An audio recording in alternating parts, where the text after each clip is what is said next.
What's going on, guys? It is Filmington, and I've got a doozy of a video for you guys today. We're going to be talking about Bowman versus Topps, specifically the Bowman first prospect, in most cases, the autograph card versus Topps flagship. And by flagship, I mean Series 1, Series 2, and update. We're going to be talking about all the different market value changes, momentum swings that have occurred over the last 2 or 3 years between those products. And towards the end of this video, I'm going to break down what I think about how the products are positioned going forward.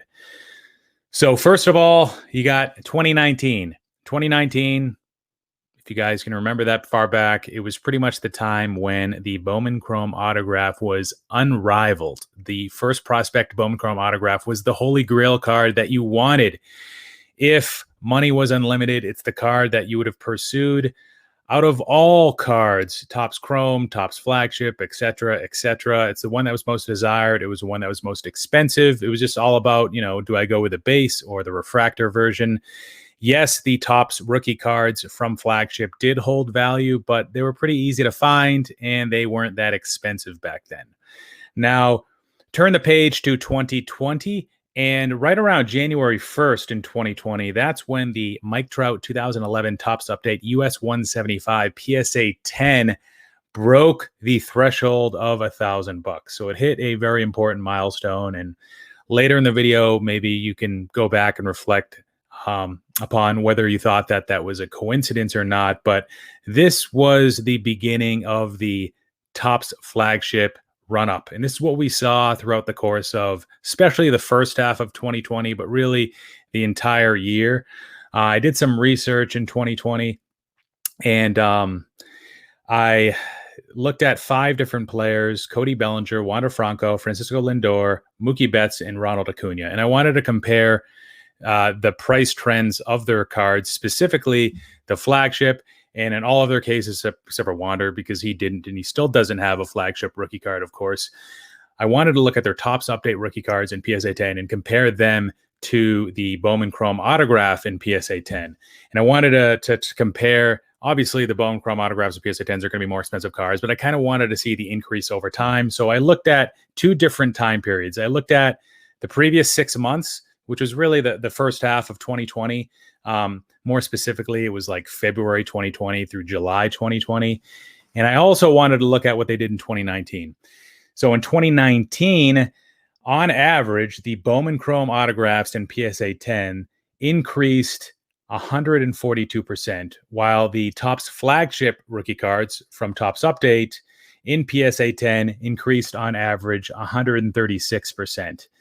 When I looked at the previous 6 months, though, again, that first half of 2020, for simplicity's sake, the Bowman Chrome autograph in a PSA 10 increased by a factor of just 74%.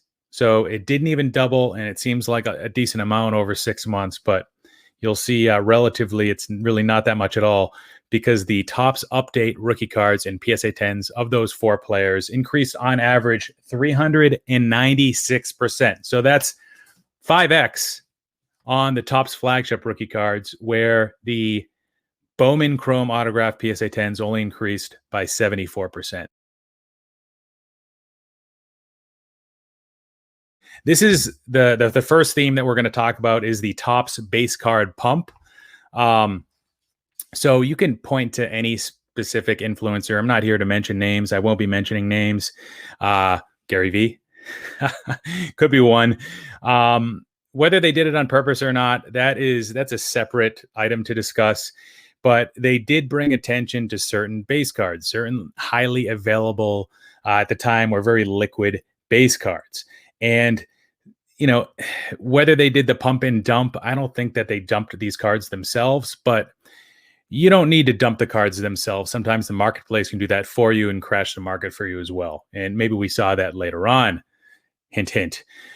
But these cards were an entry-level investment, perhaps. The people just getting into the hobby, they wanted to just stick their toes in, and they wanted to start with something small. These cards also are the most nostalgic, because the folks coming back in, especially when we're talking baseball collectors, A lot of the baseball collectors and even investors coming back in did collect baseball cards when they were younger. So what resonates with them? The most simple designs, maybe the brand Topps, a very big brand back in the 90s, the golden era of collecting. And, they just picked up the cards that related to them. And hey, eBay searches would show that there's a hell of a lot more of these Topps update and Topps flagship cards out there versus the Bowman Chrome autograph. So maybe they were easier to find. And also the PSA component of that. PSA's been the grading company up till June, July of 2020. They seem to be the only top grading company that was successful in its ability to go after that ultra modern bulk business. Beckett had a service as well, but they weren't getting that much of that compared to PSA's lion's share of that business. So it was definitely, the PSA 10 was definitely a highly recognizable card. Easy to find on eBay. You could chalk it up to maybe PSA's marketing efforts too, being a little superior to the other grading companies, and whatever. Those cards ended up exploding. But over the last 6 to 7 months, and this is something I've noticed, it probably became a little bit more prominent in November of 2020, where I started to see Bowman making a big comeback, specifically that Bowman Chrome autograph card. And I noticed it from November through January, especially of this year. And I'm going to show a chart real quick. So here's the Mookie Betts 2014 Bowman Chrome autograph, and we're looking at the last 6 months here, and we see a change of 8% versus the base card in PSA 10 has actually gone down by about 10%.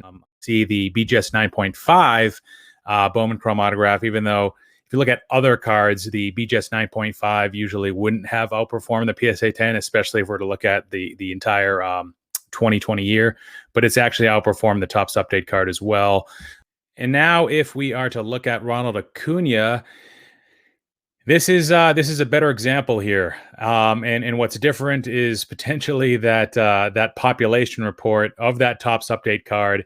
It's much, much greater versus the Bowman Chrome. You have a population of about 18,000 versus 102. So this is a story that's probably more true for those ultra modern cards that have those high print runs for base Topps. But either way, the story's the same. It's telling the same narrative, where the Bowman Chrome autograph in a PSA 10, it's up 50% over 6 months, where the Topps update card in PSA 10 is up only 3%. If we're to go back 12 months on this and get a full year's worth of data, you'll see kind of the same thing here. 36% gain on the Bowman Chrome autograph, and only actually an 8% loss on the PSA 10 base card. Now let's look at Fernando Tatis Jr., and we've got his 2019 Topps Series 2 flagship card in a PSA 10. And as you can see, over the last 6 months, it's down 13%. Whereas that Bowman Chrome autograph is up 148%. And this is another example, like Acuna, where that pop on the flagship base card in PSA 10 is really, really high. So here we are in early 2021 in January and February, and Bowman Chrome is clearly making a comeback. This is going to be the next theme I'm going to talk about, and I'm going to call this one the grading cost effect. So unlike with Bowman products, specifically we're talking about the sealed wax now, with Topps flagship products, when you open those, most of the value is going to come from the base cards. At least that's the way it worked historically. With the grading model, you would submit a lot of the key rookie cards that you would find in Topps flagship and hopefully get a 10, and then you would sell those and try to recoup some of your costs. Sure, you might be able to hit a relic. It's probably not going to be too valuable. You might hit an autograph. Unlikely. If you do, it's probably not going to be very valuable. And you might hit some short prints or parallels, and those are becoming harder and harder each time. I forget how many hobby boxes it takes to get a black parallel now, which is hobby only too, but it's still really tough to find. When you open up a hobby box of Bowman, your average hit is going to be more valuable than your average hit from Topps flagship. On the low end side and on the high end side, your upside is just much greater with Bowman. Even the inserts are more valuable. With Topps, you're a lot more reliant, you're a lot more dependent on that PSA slab to get in that holder in order to provide value. And with Tops, if you do get a hit, the checklists are so damn big that good luck getting a relevant player. The key is that most of the value from Topps Flagship is derived from base cards. And with the Bowman product, when you open a hobby box of that, the base cards, you could argue that a lot of value is coming from that. But guess what? You open up one hobby box of Bowman, you're not going to get anything close to a full set of Chrome first prospects. It's going to take you a while to get everybody. It's very different from Topps Flagship, where it might take you one or two boxes to pretty much get a whole set with a lot of doubles too. So I'm bringing this up because the grading costs increased, and this was after the Bowman Chrome comeback. The grading costs increased for a lot of the major graders. I believe it was the very beginning of March, or at least that's when PSA first increased their prices for like bulk ultra modern from around $17 to around $25. So that was the beginning of March. And then towards the end of March, we saw the shutdown of PSA, and we saw most of, or a lot of the other companies follow suit with the price increases and possible shutdown as well. And it's just one of those things right now where we don't exactly know if the new grading costs are transitory. So are they temporary, or is this the new benchmark or floor for the future? If it's the new floor, if this is something that's going to be permanent, then it is a reason to worry for Topps Flagship, because a lot of these cards won't be worth submitting, and that's going to hurt the value of the sealed product. But it's also going to hurt the value of the cards themselves, specifically the raw cards from Topps Flagship that you pull. There just won't be as much demand for those, because you won't be able to make as high of an ROI if you do have a higher grading cost across most of the major graders. And you might argue that there's more value still to be taken from a sealed hobby product of Topps versus Bowman. And I'm not going to argue against that. That might be true, or it might not be true. I'm not sure. But at a minimum, that gap of value that you can extract from those two products has shrunk. Okay. And it's shrunk in favor of Bowman. And you could make a similar case with other sports. I don't know a whole lot about basketball, but comparing like Don Russ and hoops against maybe some of the more sought after products, whether that's Select or you go up higher, maybe National Treasure, Flawless, etc. Next, we're going to talk about the Bowman base card effect. So by base card, I'm talking about the non-autographs here, because you're probably already thinking, well, Bowman's got a lot of non-autograph cards, and those have gone up in value as well. And if you're to say that, then you'd be right, especially with the newer products. This is something that I think was definitely helped by that base card pump, and perhaps caused an inflation of value versus where they were valued at prior. With the Bowman Chrome base PSA 10 non-autograph cards, I did perform that same research in July of 2020. And what I saw was that all throughout 2019, those 5 players that we looked at, they increased an average of 26% between Bellinger, Franco, Lindor, Betts, and Acuna. But in 2020, in the first half of 2020, we saw an increase of 272%. So much higher than the Bowman Chrome autograph, but still a little bit behind the Topps Update rookie cards in PSA 10, which had an average growth percentage of 396% in that first half of 2020. Again, I think it was helped by the Topps base card pump. There seems to be a little bit of correlation between the two there. I'm just going to pull up this chart real quick. If you look at Ronald Acuna, his PSA 10 base card was up 67%, and that's over the last year. So that Bowman Chrome base card and PSA 10 actually over the last year has outperformed the autograph, and it has absolutely destroyed that Topps Update rookie card. And this is something that you can definitely see for the more recent years of the Bowman products, that the base non-auto cards have done very well.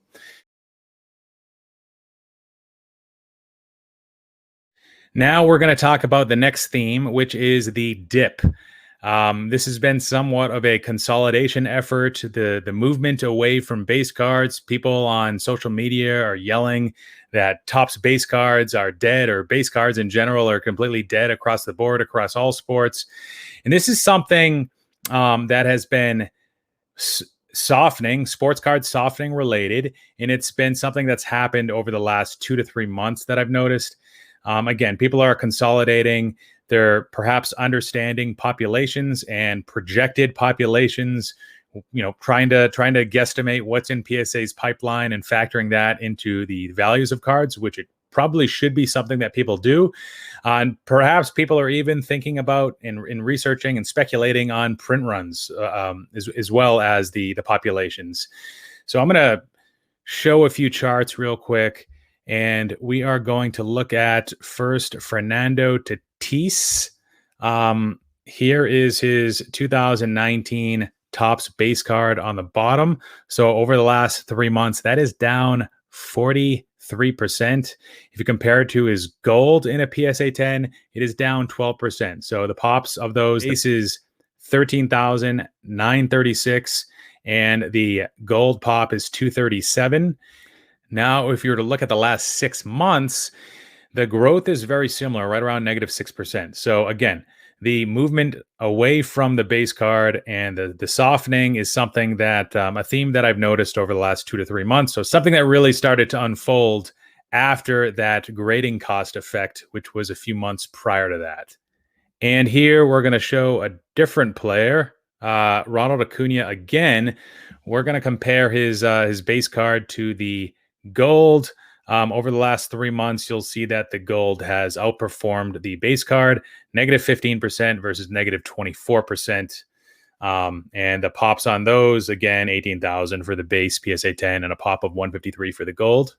If you're to go back 6 months, you'll see that the same story does not prove to be the case, that the base PSA 10 was a better investment over the last 6 months versus the gold. So in the last 3 months, the gold is outperforming. And you can see this across other sports as well. If you're to look at somebody like Zion Williamson and his Prism rookie card versus his Silver Prism, or if you can get comps on maybe the blue numbered Prism of Zion, you'll see that over the last 2 or 3 months that the base card has done a little bit worse, at least, than the numbered variants. So remember, the grading cost effect was more about less demand for the sealed product as well as the raw base cards. This one, this dip/consolidation theme, this is more about less demand for graded base cards. So you're seeing base cards kind of getting attacked at all angles. And again, presumably, this is going to affect Topps more than Bowman because it's just more of what Topps is versus Bowman. Topps Flagship, that is.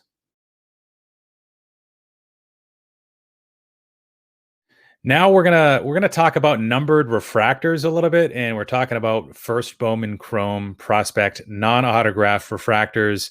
This is a story, a little story in itself that is quite interesting and something that's unfolded over the last year, I believe. That's at least when I started to notice it, probably about a year ago. I'm gonna show a nice little chart here. So here's Wander Franco. We're looking at his blue refractor Bowman Chrome non-autograph in a PSA 10 versus the base autograph in a PSA 10. And we're looking at a difference of 270% versus 126%. So the non-autograph true color refractors have done extremely well. In the past, or when I jumped into the hobby back in around 2014, we didn't see anything like this. You saw a Chrome first non-autograph. it was colored or not, and if it didn't have the autograph on it, it almost looked naked. It looked naked to us. So in the past, where the blue refractor might have sold for a fraction of the base autograph, now it's selling for about 75% as much. And now the gold, which would have sold in the past for around the same, maybe a little bit less than the base autograph, is selling for quite a bit more. In some cases, maybe even close to double what the base autograph sells for. So I think that the multipliers are haven't quite stabilized yet, but clearly for those higher numbered refractors, like the number to 499, the number to 150, we're seeing gigantic percentage gains in the last year. Now you might also ask, what about Bowman rookie cards? So like not the first prospect, but like Bowman Chrome with the RC logo on the card. That's something I'm not really buying into. Sure, it's less produced than the Topps Flagship, of course. There's no complete sets out there where you can easily obtain those those base cards. But I see this as an opportunity for pops to spike. Populations, I think, could spike 2x in short time if people hear word of it that it's expensive in a PSA 10 now. Unless you're able to get out ahead of this and have those cards in the pipeline already, almost ready to be graded, sent back to you. This is when you also have to consider all of the alternatives out there that exist with the RC logo. So truly competing with other Topps releases.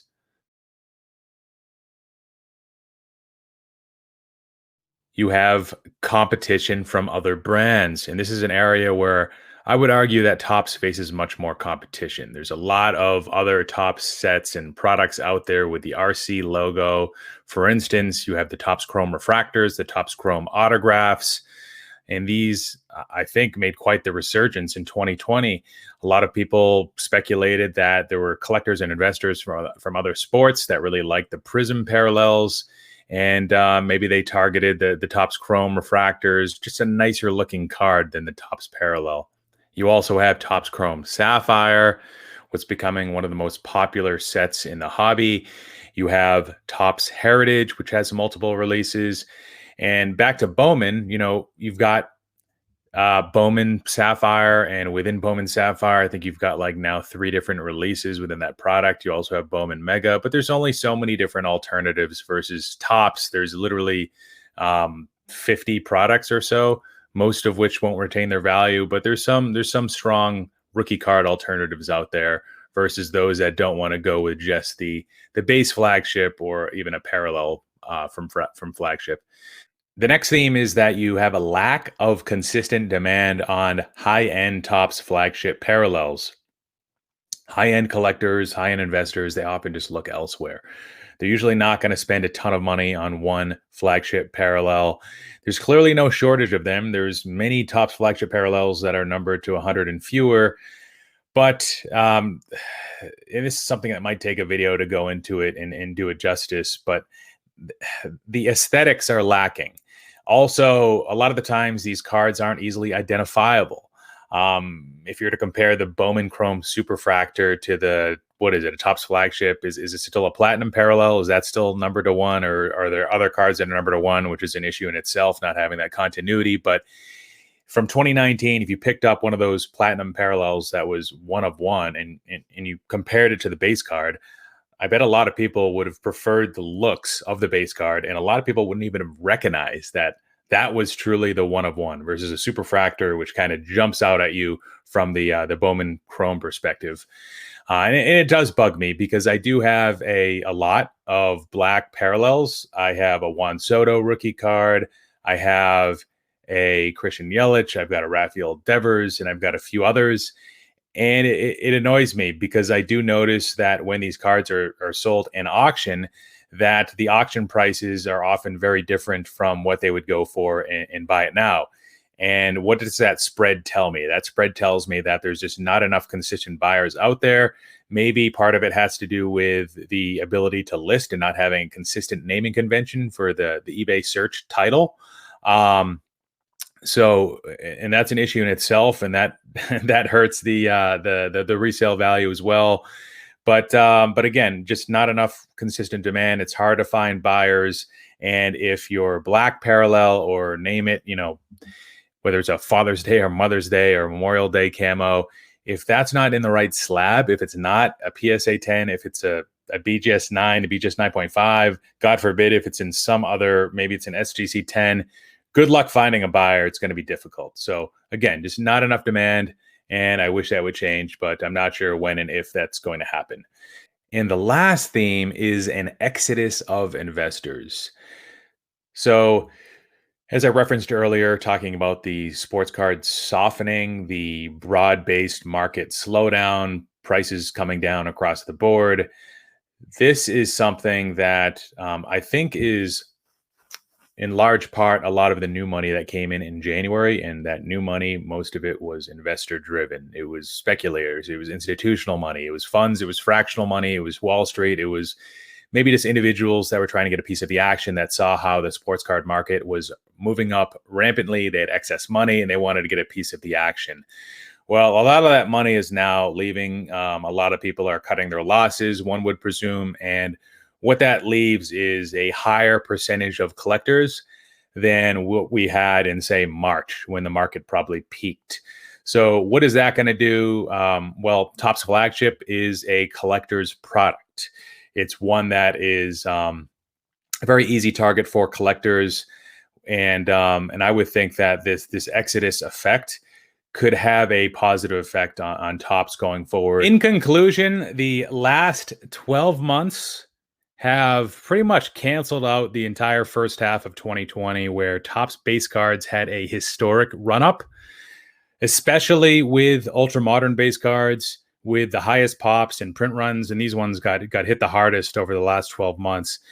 The picture now is very similar to where it was in 2019. It's very similar to where it was where Bowman was king. Not exactly like it, but Bowman has retaken the throne. If there are any questions, Bowman is still the king. I still think that there's opportunities for Topps parallels, specifically the gold and black parallels. If there's anything that I've learned from Bowman's parallel color schema, it's that continuity matters. The waves, the shimmers, to be truthful, they've lost value against their true color counterparts over time. They always seem to, like the shimmers and waves always seem to do pretty good. They rebound a little bit when there's like large jumps of incoming collectors and investors that jump into the hobby that just don't know any better. Maybe those people are propelling the values of the orange shimmers, the waves, etc. But then they come back down. I think at one point the shimmers were around 60% the value of the true colors. Now, with most of the colors, I'm seeing closer to 40%.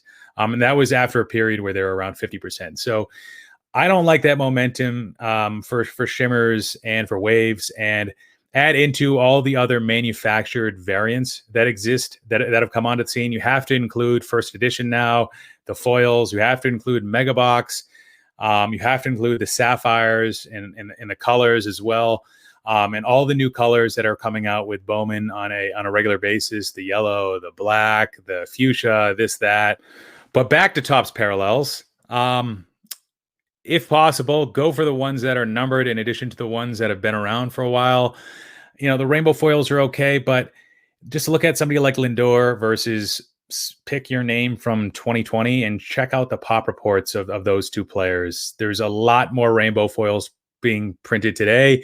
That's kind of Topps' secret weapon when they decide not to number a parallel. It's because it gives them flexibility to increase print runs over time. So unless unless the set's like 2 or 3 years old and you have a pretty good idea of how many that were printed, or you're really good at math and you can figure that out based on the pack odds or something, I would just be a little bit more cautious, and I would favor the numbered parallels. Now, you might ask about short prints. I think that there are some iconic short prints. Ronald Acuna, Bat Down, that's certainly one. But in the Gatorade Bath Soto, and there's a Jazz Chisholm one this year that looks really cool. But for the most part, short prints have competition from other short prints and other variants of short prints, the super short prints, the uber or ultra short prints. Sometimes it can be difficult to keep track of which ones exist, and that can be a turnoff when there's so many competing images, and just remembering like which one's super versus which one's just a short print, and just the aspect again of not knowing how many were printed. Sure, you can go back 2 or 3 years and maybe think that, okay, Cody Bellinger pointing up, super short print, maybe they printed 200 of those, maybe they printed 300 of the Gatorade Bath. But as we go on, it becomes tougher and tougher. Somebody like Ohtani, even from 2018, not even talking the most recent 3 years, he's got a ton of short prints in Topps products. So I would just be careful of that. But back to gold parallels. Again, I'm going to share my screen one last time. And here we will see I have now added the gold Mookie Betts rookie card from 2014 Topps Update and a PSA 10. And it is up 169% over the last year. And guess what? That's better than the Bowman cards, better than all of them, and better than the base card as well. Of course, it wasn't affected by the consolidation effect as much. The movement away from base cards is not affected by that. And it's not really affected by the grading cost effect either. And one of the nice things, and one of the reasons why it's done so well, is, hey, look, the pop is 128. So while the print run might be somewhat similar to the the Bowman base autograph, somewhat similar, could be probably a little bit less, but probably similar. It has outperformed it. So that's just an example of, yeah, there is value and there is some investment merits to these parallel rookie cards. So I wanted to show that and not completely shit on Topps. So I thought this video was actually pretty timely because the last one I released was all around Series 2 and how I thought that was a good buy. Sure, Series 2 I think is a great buy, especially relative to Series 1, but I wanted to express some of this other commentary because I think this is very important. If you do make a buying decision, because there are other alternatives out there and there are some clear headwinds going forward to Topps, talking about sealed product, base cards in raw form, as well as base cards in graded form. All right, guys, that is it. Hopefully you liked what you saw. Thanks so much if you stayed till the end. Let me know what you think below. Am I crazy? Am I nuts? Was this helpful? Take care, guys. Filmington out.